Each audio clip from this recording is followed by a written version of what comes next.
Hey guys, what's up? We're back for episode 77. Can't believe you guys have all made it this far. What we're going to talk about today is what holds people back in business, in life, personal relationships, whatever it may be. To me, I think this is pretty interesting. I think there's a lot of different avenues you can go down that show, how somebody is, either fearful or just doesn't want to take that chance in so many different things. I mean, we were just talking about it off air here that Rich is scared to talk on the mic and he works in freaking audio all day long. So it's just interesting. So do you guys have any quotes that talk about what holds people back? Yeah, I got a couple. Actually, both of mine are from the same person, and I can either go back to back or whatever we want to do, but they're both from Kobe Bryant. So first one I have is, pain doesn't tell you when you ought to stop. Pain is the little voice in your head that tries to hold you back because it knows if you continue, you will change. And I love that just because, I've made some pretty significant changes in my life over the last couple of years, but it's even made me more self-aware of so many more things that I could be changing and I could be getting better at. So that one was really cool to me. The other Kobe one that I have is, I have self-doubt, I have insecurity, I have fear of failure. I have nights when I show up at the arena and I'm like, my back hurts, my feet hurt, my knees hurt. I don't have it. I just want to chill. We all have self-doubt. You don't deny it, but you also don't capitulate to it. You embrace it. So Kobe is like one of the best people that I could think of as someone who's just gotten to the next level, put himself in those uncomfortable situations to grow, and he's never been held back by shit. So I like those quotes from Kobe. Yeah, so me, I've never really been, I didn't really understand everybody's obsession with Kobe just because I wasn't a basketball fan. I started reading Tim Grover's book Winning on the plane last week, and I kind of already see why people really love Kobe. Is this dude worked harder than anybody just to win. And it was he says, he would text Michael Jordan at 3:00 in the morning and be like, hey, how do you play against this guy? So I think that is interesting. And there wasn't a whole lot that was holding him back. So I think Relentless is more, that shows a lot more. Have you read that book? I have not. That's another Tim Grover, right? Yeah, that's another Tim Grover, but I think it has a lot to do with Kobe, but I'm not sure. So I'd like to pick that one up and read it after just the first, 3 chapters I've read of Winning. So what do you got, Sal? One quote I thought was interesting was, what you risk reveals what you value. So it's just if something's more if you have an important, that value, something that you value a lot, you'll take more time into it and have less holdbacks on it. But if there's something that you're not really interested in, you tend to have a lot of holding you back, which is I don't want to risk it. I feel like I've done that a few times with certain situations where I'm just I'm not fully invested in it, where I want to hold back on this and just wait for some other time, which kind of screws me over at the end, but whatever. Yeah, it's a comfort zone. I feel like people get stuck often and they just are like, all right, cool. You've probably, if you pay attention to it in conversation, you'll hear so many people say, I'm really happy with where I'm at right now. Yeah. I'm cool with where I'm at. And like we say on the pod, if you're not growing, you're dying. And I don't know. I like that quote. It's a good one, Sal.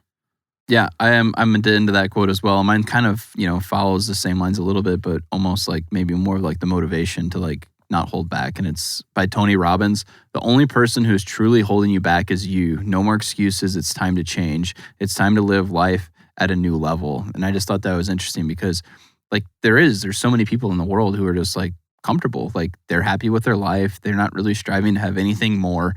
And there's no reason to do that extra 1% to be better. But then there's the 1% of people who do that extra 1% and get somewhere that's even further ahead. How do you guys really there's not you can't Google how do you define holding back?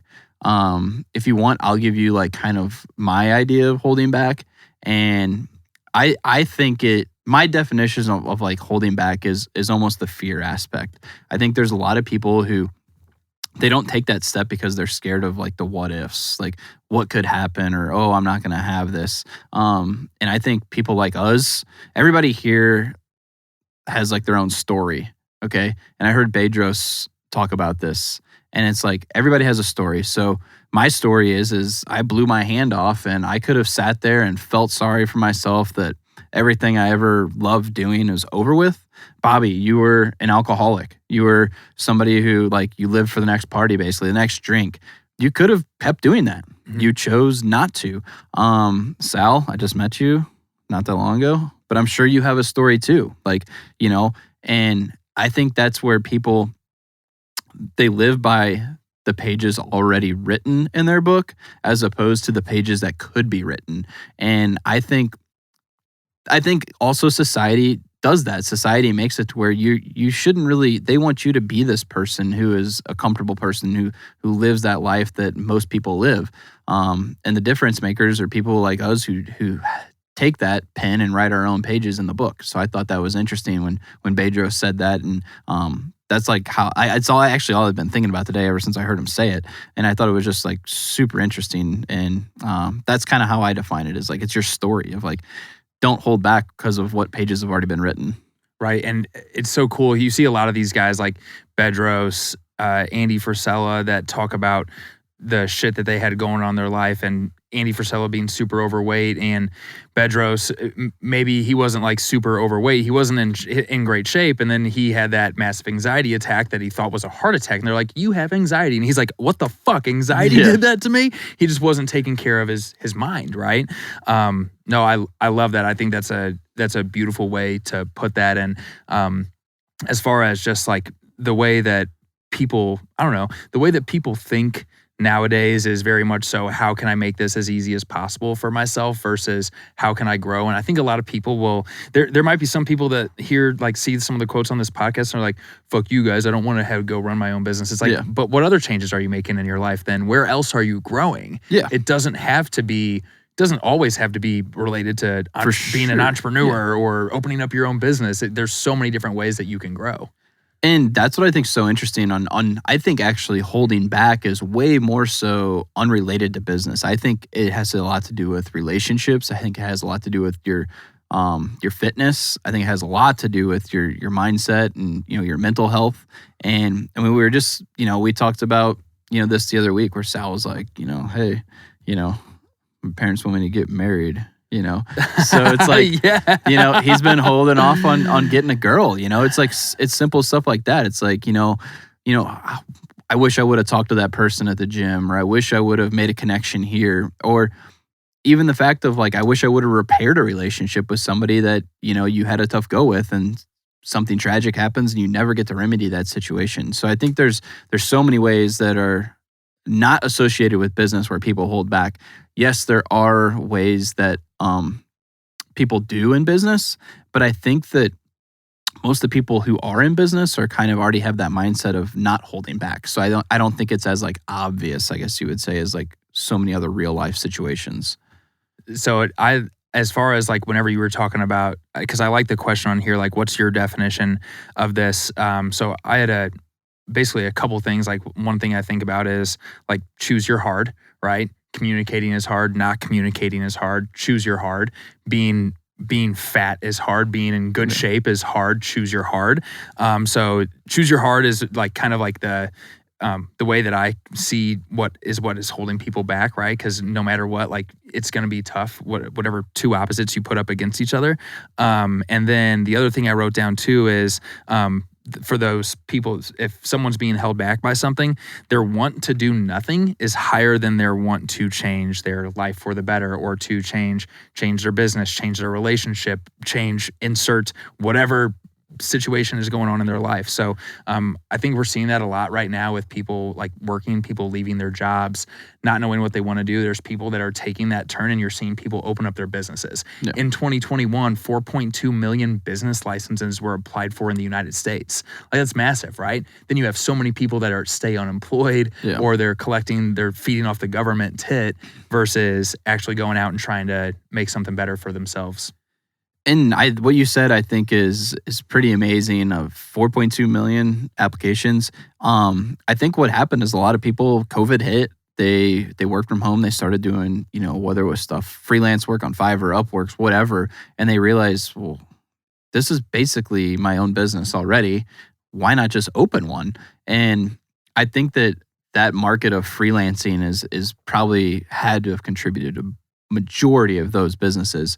But what do you think for people like those people did take that choice? They convinced themselves that they could make that next step. How do we convince people to make the next step in whatever is holding them back? What advice would you give for people to take the next step?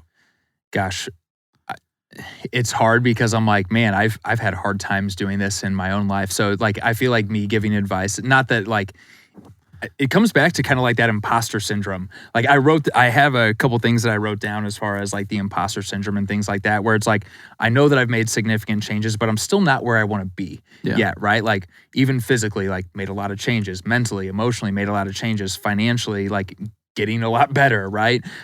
So as far as advice goes on that, I think it's, and Brad, I think you mention it here later on the outline, so I don't want to be too far ahead, but it's a lot of auditing like where you're currently at in your life, and if you're not where you want to be, then you need to realize that you have to make changes, and if you do the same shit day in day out, you're not going to get any other results. That was the biggest takeaway I think I had to kind of convince somebody is, I mean, obviously there's a big fear of failure, and that's with anything. It happens, but with failure there's growth because you tried something and it didn't work, and now you know that didn't work. Let's try something else. I think the right thing is to do it like a self audit, to sit there and whether that's weekly, monthly, even yearly, whatever it may be. If you know there's somewhere you want to be, write down those things and start saying, what can I do to get there, and what are the things that I'm currently doing that are preventing me from getting to that place. Because me personally, I don't think life would be a whole lot of fun if you just did the same thing every single day for 40 years, decide to retire, and then those are the people that sit their ass on the lazy boy and watch the same fucking TV shows every single day until they die. That's not what I'm here to do in life. So if there's any way that I could convince people to do it, it would be there's never a right time to do something. And the first person who actually said that to me was my wife. And it was when we were talking about having kids. And I was like, I'm not ready to have kids. You know, like I got all this stuff I'm doing. And she's like, there's never a right time to have kids. And I'm like, well, that's not true. And then I started to think about it, and I'm like, there really isn't. Like, you can't plan for like what it's like to have a kid. And I tell people that all the time who are married, and they're like, oh, we're just going to wait. I'm like, man, after that first kid comes out, you have no clue what you're doing. They hand you this kid and they say, go home, and you just got to figure it out. And to me, that was like a realization in life in general, because you're never ready for anything to ever happen to you, but you find a way to make it work. Like, I wasn't ready for my hand to get blown off, but guess what? I figured it out. Like, you probably weren't ready to quit drinking. No. Like, you probably want to still drink, but like you had to figure that out if you wanted to get to a new level. And another thing that I think is important, and I didn't do this literally until the podcast first originated when it was a book club, is taking time for personal development. I didn't realize how much information is out there in the world. I didn't even fucking know who Andy Frisella was when the book club started, to put in idea of like what type of business personal development stuff I knew was out there. And I kind of got bit by the bug a little bit, and I'm always reading. Lately I haven't been finishing books, but I am reading books. And it's like Dan says, if I take a little nugget out of each single one of those, I'm getting something out of it. And it also motivates me because I read these stories, I hear these stories, and it makes me want to, whether it's be that person or try and be the best possible person I can be of myself. So those would be the key takeaways I would say, to like, think about all those things. What can you start to do to get yourself to a new level without being totally afraid that it's going to fuck up?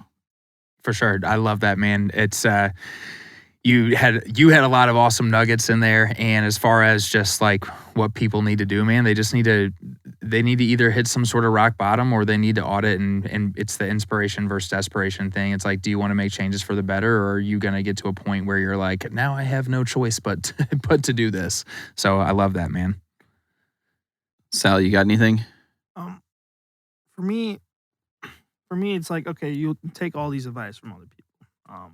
But the biggest thing is like, you got to mentally prepare and take action for yourself, is how I see it. because I'll take advice from everyone. I'll take advice from you too. It's just for me, I gotta actively do it. Yeah. So like the self auditing that comes first, the personal development. You just have to have that mentality to like, okay, you gotta get up and do it. Because some days you just be like, all right, you have a hard day at work, come home, you don't want to do shit. Yeah. And I feel like a lot of people could relate to that, where it's just like, okay, you have a hard day at work, or on call or something like that, and you just want to just relax and have peace and quiet, and just have like Crack open a Busch Light. Well, not you don't have to necessarily drink beer. It's just like have like a peace and quiet where you could just have time to think for yourself. Yeah. And then once you have that, and then I feel like you can start doing the self auditing. That's how I see it. That's how I go about it some days, because some days I'll be like, okay, today was rep day. Just want some peace and quiet. I don't want like 1 year tell me, hey, it's time for you to get married, or like, hey, like time to get a new job. Like look at what your cousin's doing, or like stuff like that. I think people are getting really overwhelmed with a lot of things, a lot of pressure that they get put on by them, or they see like reading a book, for example, they see it as this big thing. Like, it's like, you don't have to read the entire book today. Yeah. And that's where like 75 Hard was such a impactful thing, where it was just the 10 pages. So being consistent in those habits, you're going to read 10 pages, it should not take you more than 10 to 15 minutes necessarily. And it's a very small part of your day. Or if it's like, Sal, like, would you have ever applied for marketing positions if you were not part of this podcast? Like as soon as you have, maybe.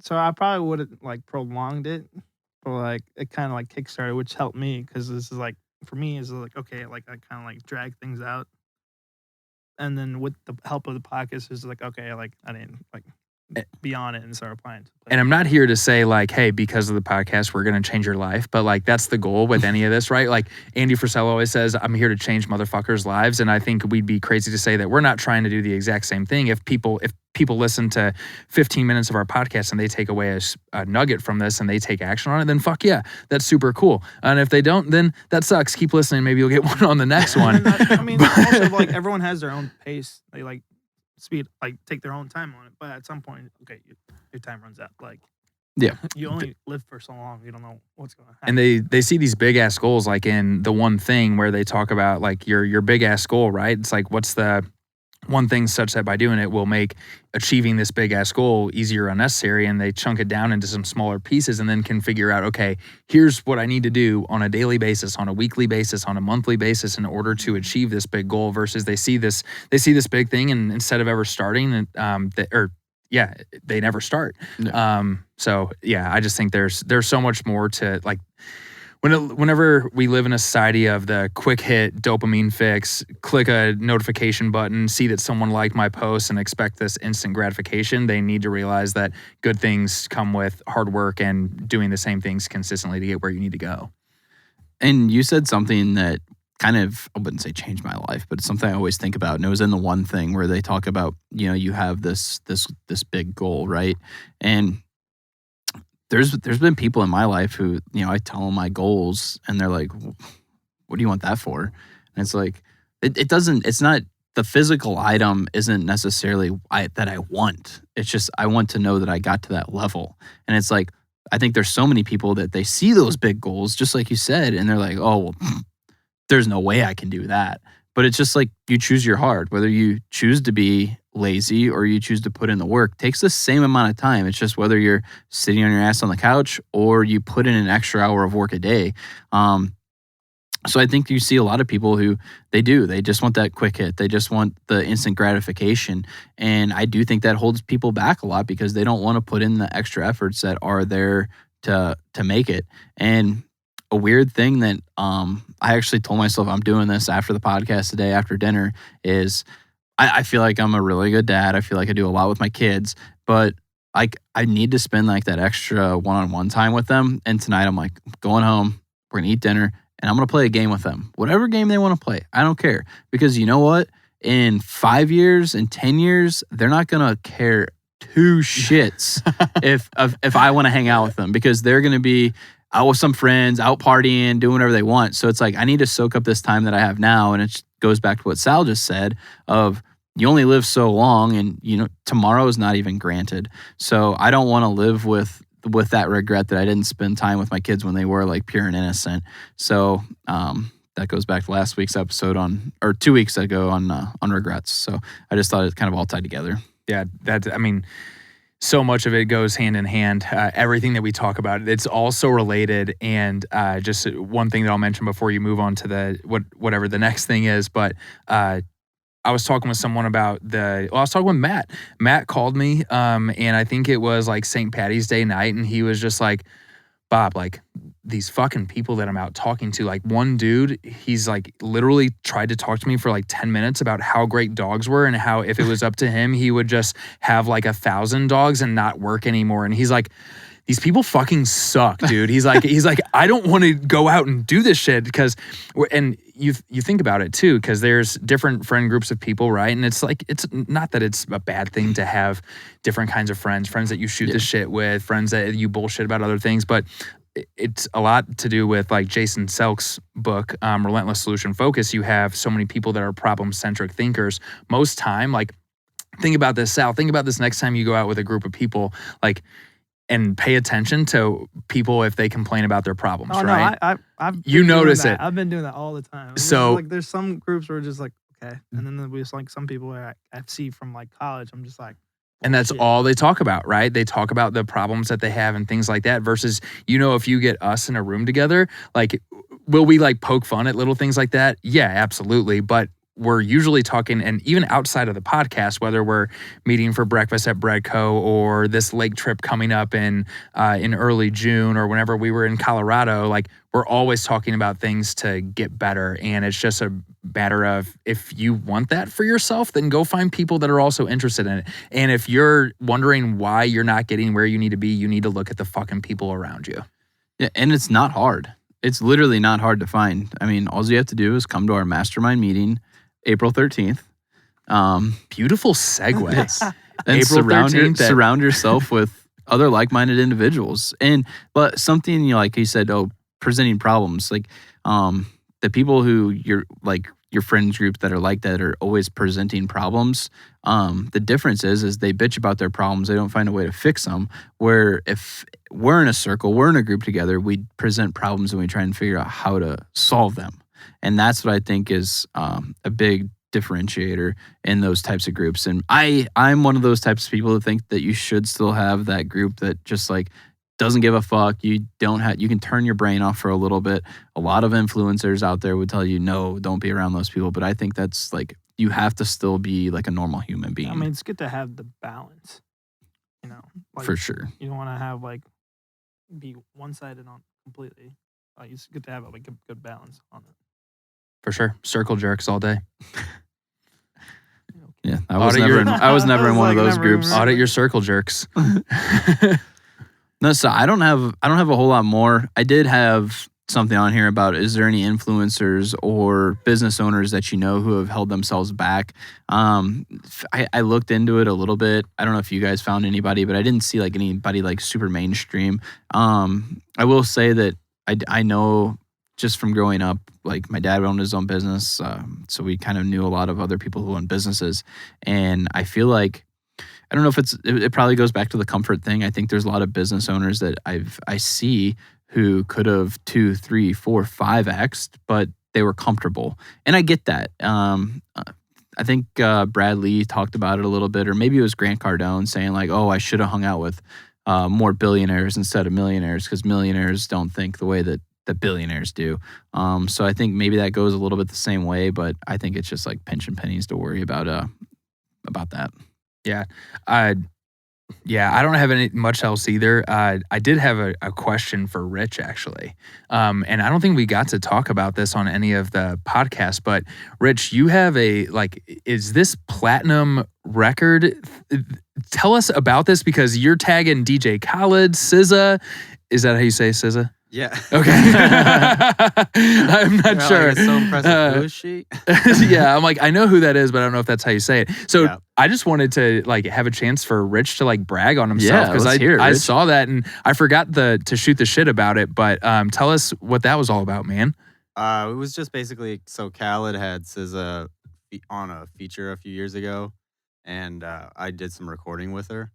And so that record ended up going, actually in August, the single we worked on went platinum, so we got a plaque, yeah. pretty cool. Dude, that was fucking awesome. Because at first, when I first saw that, I swear to God, I thought that you just took a picture of something random and it was like some other dude named Rich Harris. And I apologize for that because I severely underestimated Rich Harris. Because then I saw it continue to get posted, and I was like, fucking Rich has a platinum fucking record, man, that he was on and That's his produced. Like, flex. that's bad. That is a flex. well-worthy flex. Yeah, it's nice though. It's one of those things where like that's one of those.